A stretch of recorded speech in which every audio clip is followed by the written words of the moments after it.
Dzień dobry. Dzień dobry. Dzień dobry. In Poland for the first time, I think. Yeah, it's the third time. First time in Łódź. Beautiful city. Okay. Have you seen the tram station? Yes, I have seen. I've been on the tram station. Okay, I have a few questions to you, to two of you, and I have a hope that you will be honest with us. Always. Always. Okay. First question. first question. How long you meet each other? Something's go wrong. Oh shit. We met each other 30. Well, he knows the exact date. I don't. It's March 1995. 1995. 1995. March 1995. It's 28 years. Crazy, huh? Crazy. And how long you are working together in barbershop? In the barbershop, well, we started the barbershop in 2010, but we had 11, but we had shops before that as well. So Okay. So we actually working together since 2003. yeah. Okay. And so 20 years. 20 years. 20 years. This year is the anniversary. Yeah. Oh dear. Your 20 anniversary. So we went to Paris to celebrate. No, well, actually, we went to Scotland to celebrate. Yeah. We did. We after because we went on a holiday to Australia in 2013. 2003. 2003. So 20 years later, we went to Scotland together. Okay. The West Highland way we did. It's like Like a 8 hike. days hiking, and it was beautiful. So Not with that. no, We but had beautiful hotels, and we had a castle, and we had 2 castles. With vampires? So yeah. Well, there was one that was apparently the most haunted hotel in Scotland. But the thing is, when we went in 2003 to Australia, we spent 3/4 of the whole budget for the complete vacation on the first night on alcohol and partying. And now, 20 years later, sober, hotels, hiking, being all healthy and shit. So it's been a crazy 20 years. But, you know, it was... changes. Yeah, but it was both good, and we reminisce. We were like, oh man, so exactly 20 years ago, because that was horrible. We met this friend of him there, we hit it off in Australia, and we were almost thrown out of Sydney. Not a bar from Sydney. They were like, guys, this is too much. So, you know, you have to change to stay the same. And, you know, we did the barbershop, we did other salons, and we've been friends for so long. So we know each other through and through, and we went a little bit through the same changes. So, interesting. Okay. Long time. And this in this industry, the trends are changes. So it is biggest challenge to this business through the challenge to the change in trends. Yes. So, long hair, short hair. Yes. And this is a very interesting subject that I want to talk about tomorrow as well, because we see that happening too. And since we've been both in hair for I guess 35 years around, and in 35 years we have learned a lot. I think that is also our advantage in the whole barbering. We've been around, so we've seen trends. I was talking about this the other day, mullets, and now I have this younger guy working at my shop. Oh yeah, mullets. I said, dude, I've seen the mullet come back for the 4th time now. I said, they come and go, and it's great. It's a great like a circle. Yes. He actually got a mullet on me. Yeah. I want the photo. No, I wanted to give him the Mel Gibson. Because I think that's was like how long these all the young kids are now like, what, Mel Gibson, Lethal Weapon, the fuck. They don't know. But in the 80s, 1998 or something. dude, that was the shit, man. You know, and oh, there we go again. Yeah, sorry. But this is a good example, like mullets, or what we do a lot at the moment are the middle partings, you know, with the curtains, like the boy. Same was with pompadour. Yeah, it's the boy. Yeah, but the pompadour. See, this is the thing, and you see that with pretty much every art or craft form, you know, within art. There are always changes, but. And this is what I tell everybody: if you want to, if you want to build your dream house, yeah, the only thing that you think about is, oh, I'm gonna put a tower there, and then I'm gonna do the woodwork in orange and blah blah. But the thing is, you can only build the house you dream of your whole life on a good foundation, which you do not see. And that foundation, those are those classic haircuts, the pompadour and everything. You cannot do the rest without understanding how to build up a haircut. So this pompadour thing and the classics, what we always talk about, with us, and especially within Ruzel, I mean, I do everything. I do a textured hair, I'm really enjoying what's happening in the business, you know, trends and everything. But at Schorem, we can tell that people are just really happy that still, after 12 years, it's the menu on the wall. That's what we do. If I go to that shop, that's what I'm gonna get.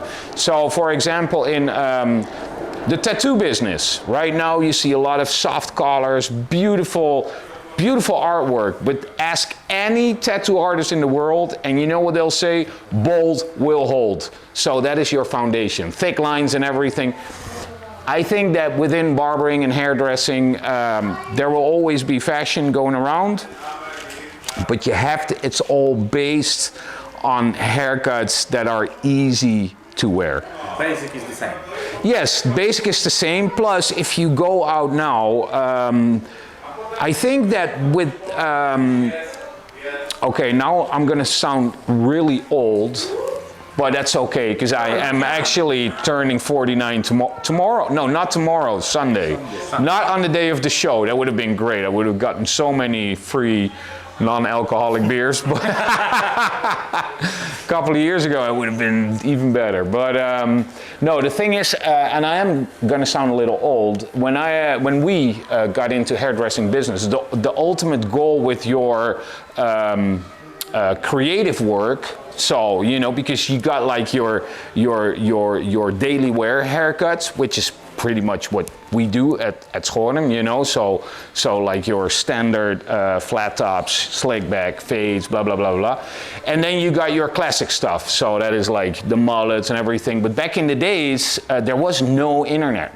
So you did this shit for hair shows or the magazines. So that was a whole different, those were two different, you know, the behind the chair thing, what you did on a daily basis, and then you had your creative side, which you really did for, what's the word?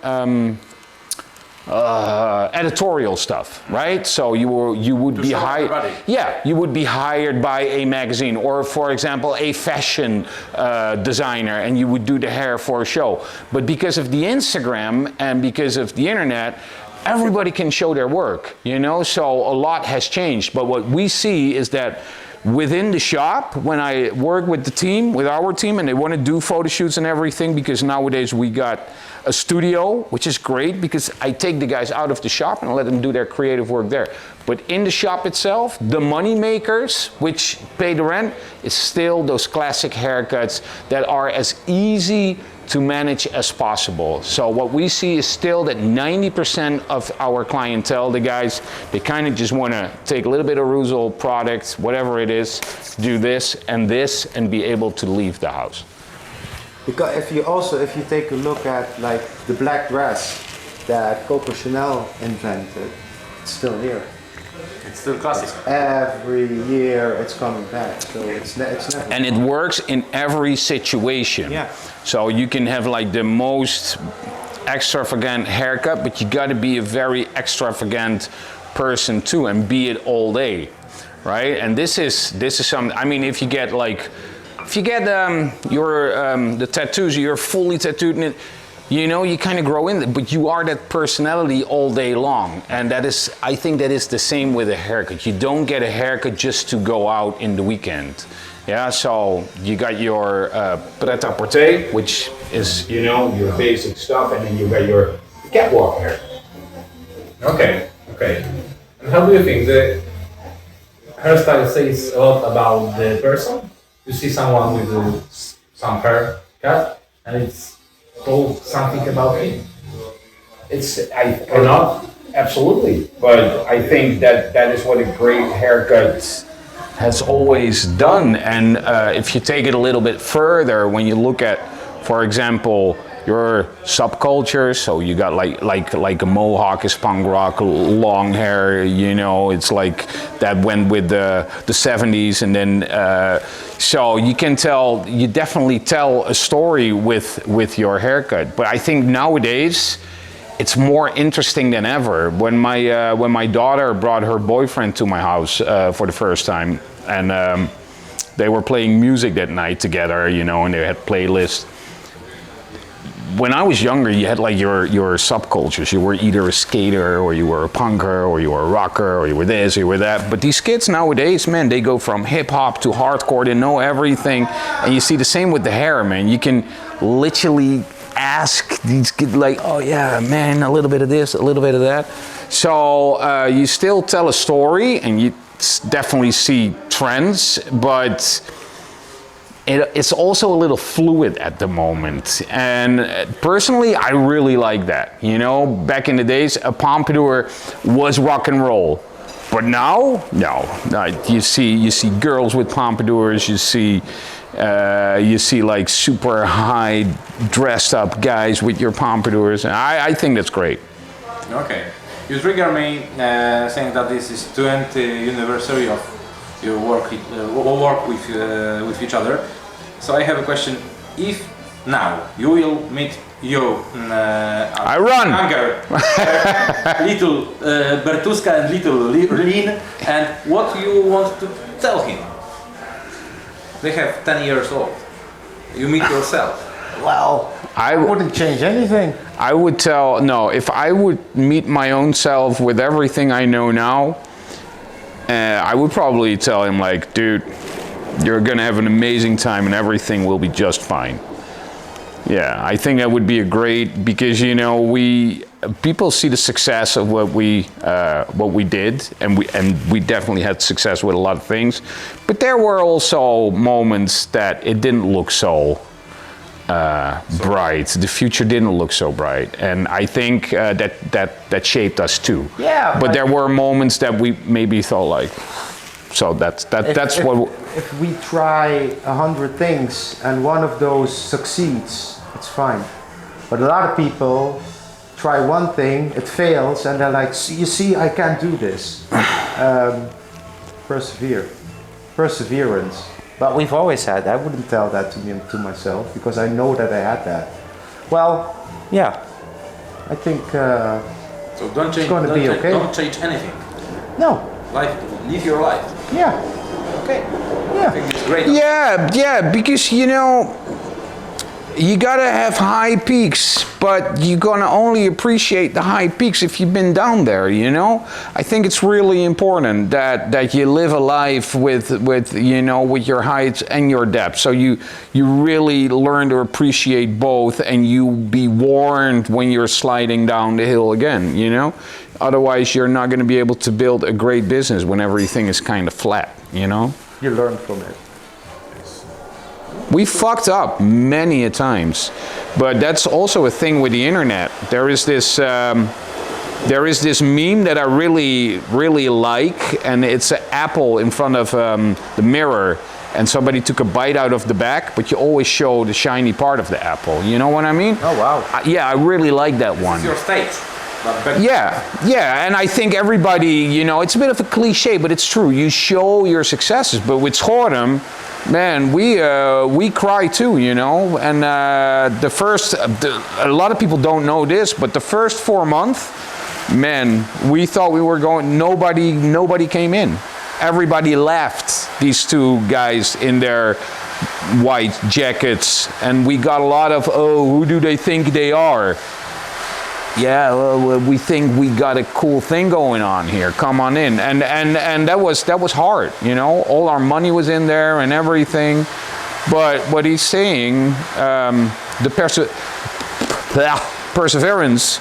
You know, you gotta believe in. You really gotta believe in something, and that's not always easy to keep believing, even when things look not so good. Okay. Have you ever wondered who would you be if you weren't be a barber? Brad Pitt. George Clooney. Okay, as we speak about celebrate. You know, hey, I do want to answer that question. Okay. If I would not have been a barber, I wanted to do hair when I was 14, and I never, ever had a doubt. And I think that's really special. Even now, you know, and I do a lot now, photography, videography, so blah, blah, blah, blah. It became a lot more, but I really, really love to cut hair. I have never, not one day in my life I thought like, fuck this job, blah, blah, blah, fuck my boss, blah, of course. But I always loved cutting hair, so I had never even had a doubt, like, oh, I need to learn another profession. I think that is very special after 36 years. Okay. Okay, great. And you? Well, I don't like cutting hair. I don't cut hair that much anymore. So for me, it changed. I'm more on background, like organizing stuff. And I still like hair. I still look at hair, so that's still a little passion there. So yeah. Okay. Thank you. I have another question. Because you told about the actors, and if you have the possibility to cut some hair to someone, some celebrities or some actor, who would it be? Any, living or dead, any. You know. Oh, that. Huh? But What? Andoya. Of course, I'm going to say Elvis. Although I would be very, very nervous to cut. But I actually think he's got real easy hair to cut. Okay. But that would be great. I would just be so nervous I would probably pee in my pants. But you know who I would like to cut too? And it's going to be super weird. Benicio del Toro. Do you know that actor? He's got the craziest hair, you know, it's so thick and wild. I would love to give that guy a haircut somehow. I don't know, I always had that. challenge. Huh? A little bit of challenge. Yeah, but I like he's always, every movie, his hair looks like you can't even comb it. It looks like haywire. Still cool. It's so cool. I don't have that. I don't need to cut like a celebrity or something. But if I have to choose, it would be Keith Richards. Why? Because that is like the greatest man alive. Okay. We're not sure if he's alive right now. He's gonna survive. Maybe Prince. I would have loved. All of us. I would love to cut Prince too. But then back in the '80s, when he had all the weird asymmetrical haircuts, I love that shit. You know what I kind of regret? That when I look back now, because I was there at the end of the '80s when I started doing hair, I did not appreciate it as much. If you're as old as us, but we went through some pretty interesting times. So, you know, again, that's an advantage for us because, you know, we saw the boy bands and blah, blah. But now when I look back and I see everything that happened with like Billy Idol, everything that happened in London with Fidel Sassoon and in the clubs and the Culture Club thing, and I would have...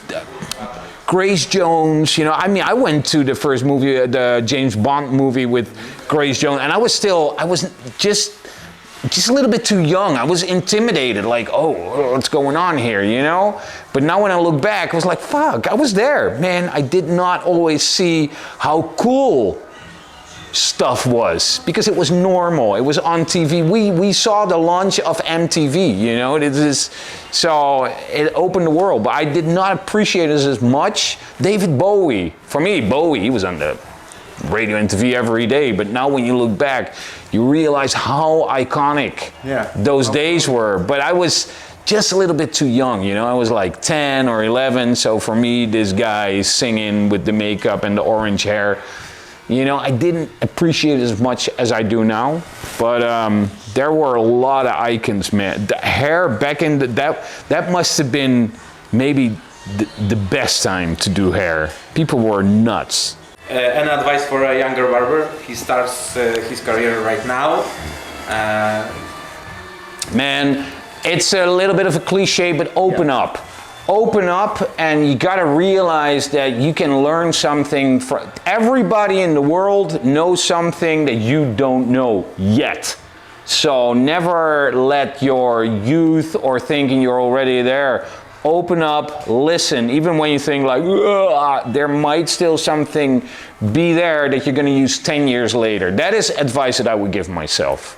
Like listen, and listen very carefully, because you are gonna learn. And you know, everything that you invest in yourself always pays interest. So shit that you learn is gonna make you money or whatever you wanna do later on in life. And don't cut corners. Make the hours to get the foundation of the trade under your belt, because it's so important. And then you can freak and do whatever the fuck you want, but foundation is everything.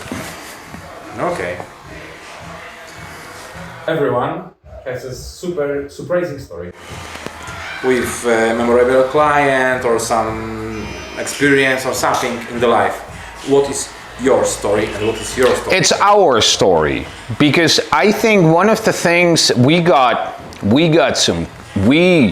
Leen and me, we got some crazy stories, man. We got stories about America, about Japan. We got stories about, we stole cars, there's a lot. But there is one story, we tell it all the time, and it still brings tears to our eyes.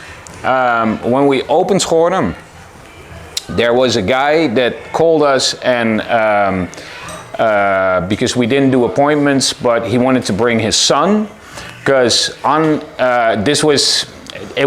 this guy came in. It was an older guy with his son. His son was in a wheelchair, and he had all the fucking things and the tubes and blah blah blah. And he is there, and this son has a week to live. And on his bucket list, he wanted to get a haircut and a shave at Schorem before he died. So we were just like, he was really positive, but the dad was like, it was so emotional. Even now that we talk about it, I cannot even really talk about it, because, you know, he gave him the shave and everything, and we sent him away. The father starts crying, we start crying, and 4 days later, he died. So that was his last wish, and that is something that... And he still had a lot of humor while he was in my chair, because he had all the tubes everywhere, so I had to give him a shave. And he said, well, I have to take this out, but that was his oxygen. So he went like... and he was like... and I'm like, fuck! And he was like, just kidding. So he still had a lot of humor in it all. In the last But we had, oh man, because we didn't charge for it, because it was on his bucket list, and so the father started crying, and we had to go to the back and get like a towel, and like it was horrible and very beautiful at the same time. Yes. Special story. Yeah. It is a special story, and it was just...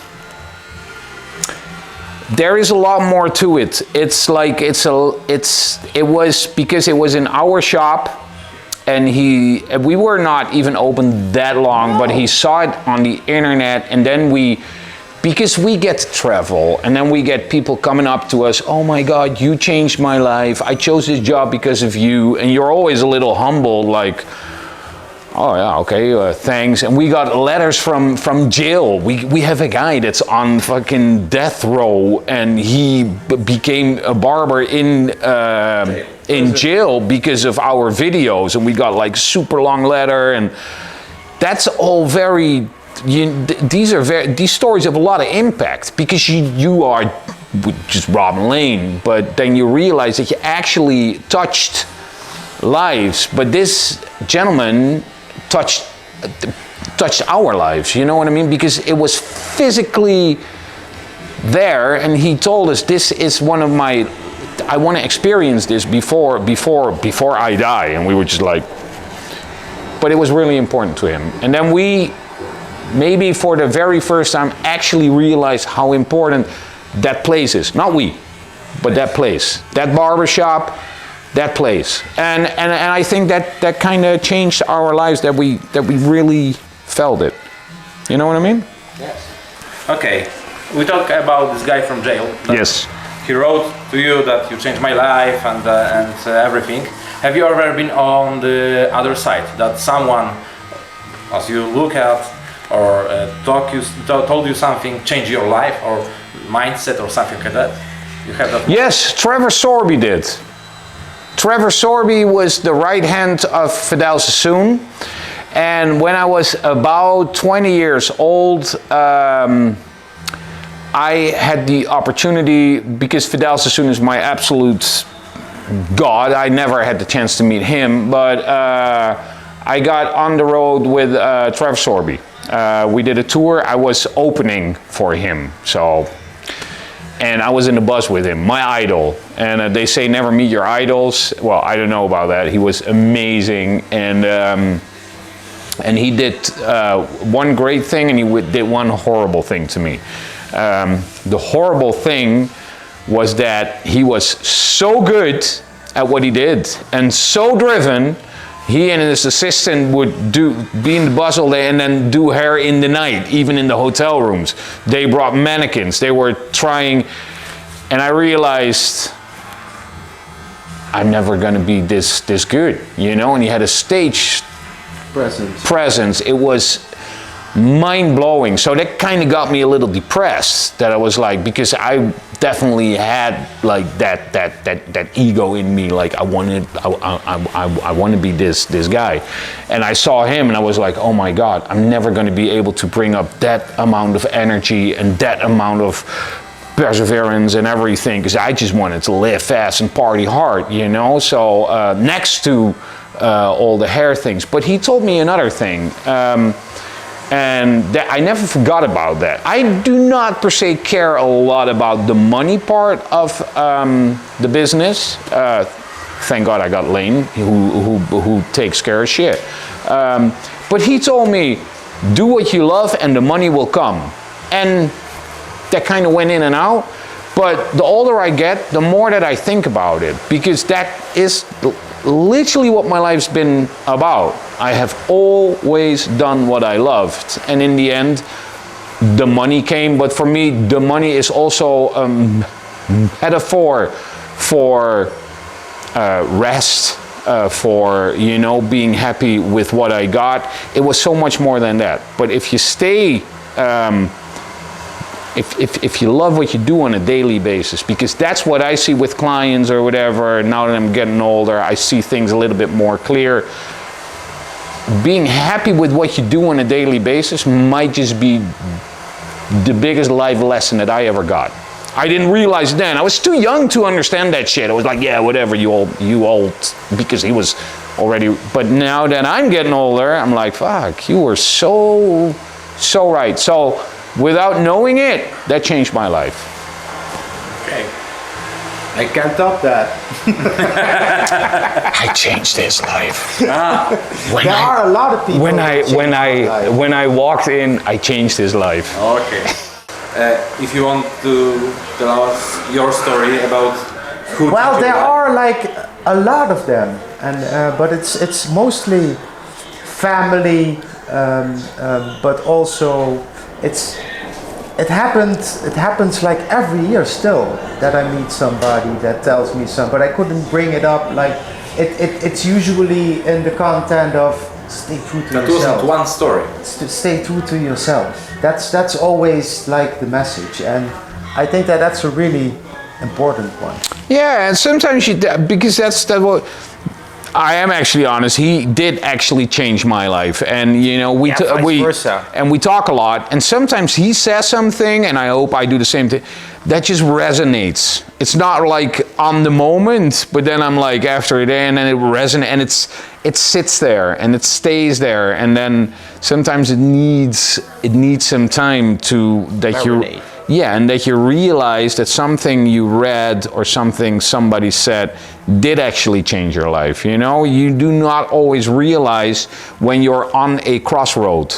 You don't, sometimes you really know, like you have to make a choice. Am I going that way or am I going that way? But I think that like in unconscious, you are something. Rondo. Yeah, you are always, well, you are on a road, man, and sometimes you are distracted by everything going around you that you just take the road that feels right. But you are in your life at certain crossroads, and sometimes you only realize later that you took the right direction. You'll also sometimes take the wrong direction. But it's okay, man. Get lost. Get lost. Getting lost is a good thing. It makes you think. Okay. Yeah, because I also believe in if you make a decision, stick to that decision. Like, and if it goes wrong, own that shit. You know, because there are a lot of people that come up with excuses like, oh, but this and that, and he is to blame and she is to blame. And no, you are to blame because you made that decision. So make another decision. But I think that I learned that from my dad. But it's all like little things. It's not like a big thing with Travis Sorby that I don't have that. Okay. Last question. What will be in the future? Plans for the another products? We're going to buy an island and retire.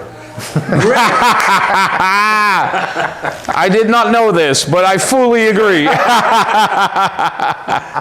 Bring it on. Okay. No, there are so many plans. Man, we have the studio now. I cannot talk about him in this.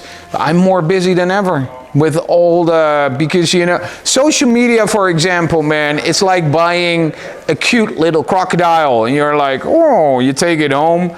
And before you know it, you know, because you feed it, you know, you feed it some more. People are like, oh, that is such a nice crocodile. But before you know it, you have a 4-meter crocodile in the backyard that you're standing on your balcony throwing chickens at, because social media and a business like Russo or whatever, it's a fucking hungry beast, you know. And the world has changed so much that on a daily basis you have to show the world like, oh man, we are working hard, we are doing this, we're doing that. So, you know, there is enough to do. And within the Russo brand, you know, it's growing, and man, it's just fun, you know, because we're doing, it's, in the beginning it were 2 products, you know, it was made by barbers, used by barbers. Everybody uses it now, you know. My girlfriend uses it on her lady clients. She does amazing stuff with that we not even, she's like, oh, you got to use the beard oil on long sleek hair, and I'm like, wow, because it gives like insane shine, and she's like, yeah, this is the best. So she's experimenting on, so you know, it's growing fast. Okay. Thank you very much.